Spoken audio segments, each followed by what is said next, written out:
Second semester का जो first subject है ह्यूमन एनाटॉमी एंड फिजियोलॉजी वो हमने स्टार्ट किया था। इसके 4 लेक्चर एक्चुअली हम स्टडी कर चुके हैं यूनिट फर्स्ट के, जिसमें हम स्टडी कर रहे हैं नर्वस सिस्टम के बारे में। तो पिछले लेक्चर में हमने देखा था प्रॉपर्टीज ऑफ नर्व फाइबर। अब आज का जो हमारा लेक्चर होगा इसमें हम स्टडी करने वाले हैं इलेक्ट्रोफिजियोलॉजी ऑफ न्यूरॉन्स। बहुत ही अच्छा टॉपिक है, अच्छे से आपको इसको स्टडी करना है। ज्यादा कुछ नहीं है कि एक जो न्यूरॉन होती है वो कैसे वर्क करती है, कैसे इंपल्स को एक न्यूरॉन से दूसरे न्यूरॉन तक ट्रांसफर करती है, मतलब कि कैसे न्यूरॉन के अंदर कंडक्शन होता है इंपल्स का, वो सब कुछ आज के इस लेक्चर में हम स्टडी करने वाले हैं। बाय डायग्राम हम समझेंगे कि कैसे इंपल्स का एक न्यूरॉन से दूसरे न्यूरॉन के अंदर ट्रांसफर होता है। उसके अलावा जो भी जनरल इंट्रोडक्शन है इससे रिलेटेड वो हम स्टडी करेंगे। तो बने रहिए हमारे साथ। जैसे आप लोगों ने फर्स्ट सेमेस्टर में सपोर्ट किया है वैसे ही सेकंड सेमेस्टर में भी हमारे साथ बने रहिए और अपने दोस्तों को चैनल का लिंक या वीडियो का लिंक शेयर कर दीजिए।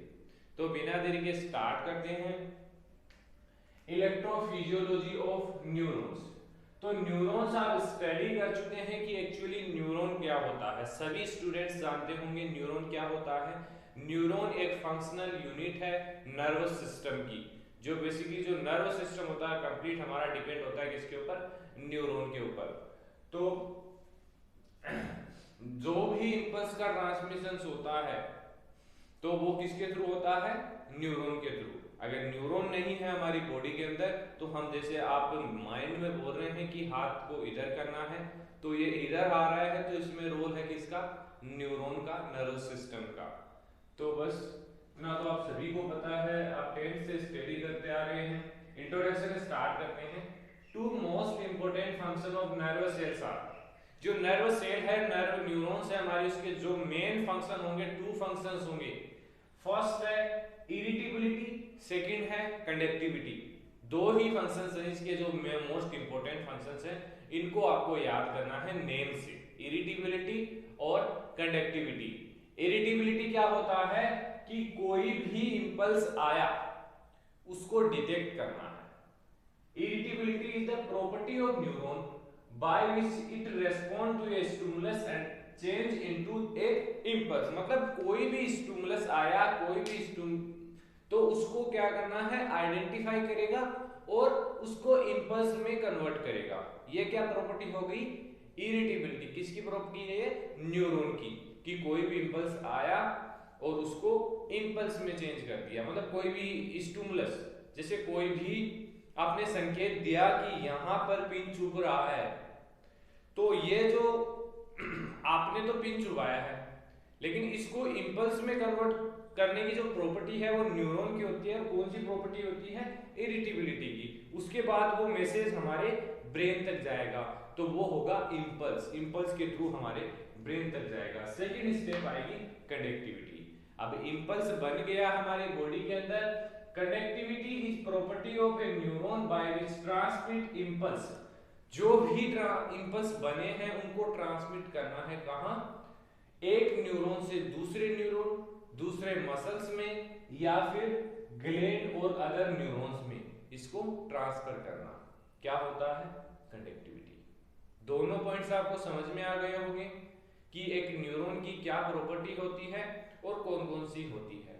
दोनों के बारे में हमने यहाँ पे देख लिया है। Impulse transmission is electrochemical event. Electrochemical event क्यों बोला गया है इसको, क्योंकि इसके अंदर केमिकल्स का एक्सचेंज होता है 2 सेल्स के बीच। Neuron are excitable sales.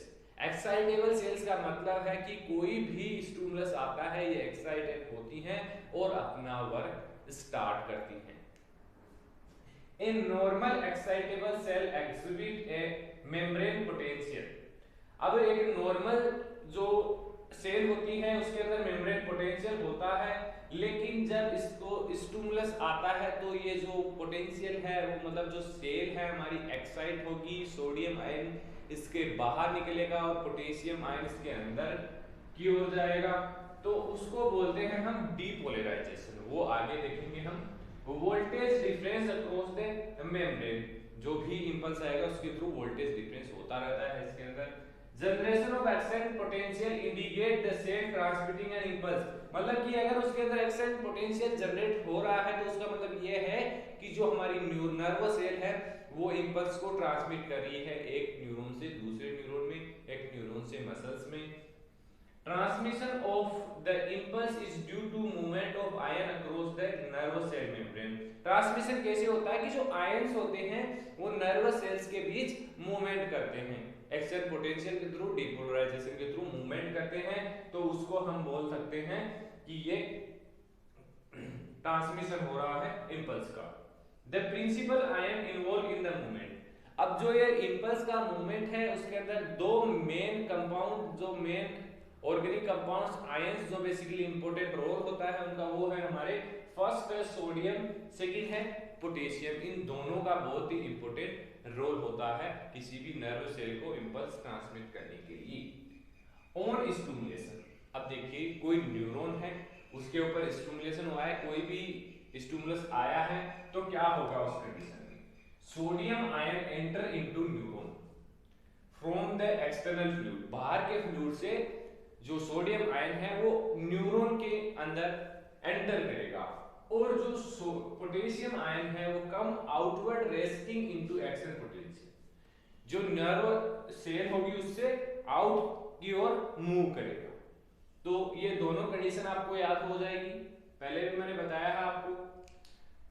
तो उस कंडीशन में क्या होगा, सोडियम इन हुआ है हमारा और पोटेशियम आउट हुआ है, तो उस कंडीशन में क्या बोलेंगे उसको, डीपोलराइजेशन हुआ है। इज वेरी रैपिड, बहुत ही फास्ट होता है, अकरिंग इन फ्यू मिलीसेकंड्स, बहुत ही फास्ट प्रोसेस होती है ये, जो इतनी आसान लग रही है कि सोडियम एंटर हुआ पोटेशियम आउट हुआ, तो ये बहुत ही मिलीसेकंड्स के अंदर होता है। इस कंडीशन को बोलते हैं depolarisation. It passes from the point of stimulation in one direction only, जो भी स्टिमुलेशन का पॉइंट है यहां से ओनली वन डायरेक्शन में ये जो डीपोलराइजेशन होगा, आयंस का मूवमेंट होगा, वो ओनली वन डायरेक्शन में होगा। Following depolarisation is term as refractory period during which restimulation of cell is not possible, मतलब इस कंडीशन में रीस्टिमुलेशन पॉसिबल नहीं होता है जब वन डायरेक्शन में डीपोलराइजेशन हो रहा होता है। During this stage action of the sodium pump, अब इस स्टेज के अंदर क्या होता है कि जो सोडियम पंप होता है क्या करता है, एक्सपेल करता है sodium from the cell in exchange for potassium, मतलब सोडियम बाहर की ओर निकलेगा और पोटेशियम अंदर की ओर मूव करेगा। तो आई होप ये जो थ्योरी थी आपको कंप्लीट समझ में आई है, और इस चार्ट के थ्रू भी मैं समझा देता हूं। ये एक नर्व का डायग्राम है। अब मान लीजिए यहां से कोई हमारा इंपल्स आया है तो क्या होगा, ये यहां से यहां मूव करेगा। अब ये पूरी कंप्लीट ये डायग्राम देख लीजिए आप, इसमें ये एक्सोन है हमारा, नोड ऑफ रेनवीयर है, स्वान सेल्स है। अब इसमें आगे भी दो डायग्राम्स ड्रॉ होंगे जिसमें ये शो करेगा, फर्स्ट टाइम यहाँ पे आया हमारा इंपल्स, डीपोलराइजेशन हुआ, देन सेकंड स्टेप में क्या होगा, यहाँ से यहाँ की ओर मूव करेगा, देन थर्ड स्टेप में यहाँ से यहाँ की ओर मूव करेगा, देन नेक्स्ट स्टेप करेगा जिससे दूसरी न्यूरॉन के ऊपर ये पहुंच जाएगा। तो वैसे ही आपको यहाँ पे ड्रॉ करना है, नोट्स में मिल जाएंगे आपको कंप्लीट। तो ये तो सिर्फ समझाने के लिए आपको बताया गया है। यहाँ पे direction of transmission of nerve, only one direction में ट्रांसमिट होंगी नर्व। तो आई होप ये जो टॉपिक था हमारा इलेक्ट्रोफिजियोलॉजी ऑफ न्यूरॉन्स आप सभी को कंप्लीट समझ में आया होगा।